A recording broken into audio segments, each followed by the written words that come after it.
இங்க பாருங்க நண்பர்களே, நம்ம தமிழ்நாட்டுல நொங்குல எலுமிச்சம்பழத்தை இப்படி மேல அப்படியே நல்லா வடிய விட்டு நல்லா அப்படி சொருக விட்டு குடிக்கிற எப்படி தெரிய மாட்டேங்க. நொங்குல எலுமிச்சம்பழத்தை சாப்பிட்டா நன்மை தெரியுமா? கட்டவரில் எடுங்க, எடுத்து நட்டுக்க வைங்க, நல்ல சொருவு. ஏங்க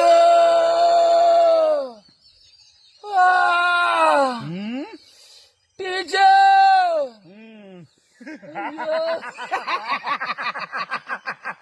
ஏங்க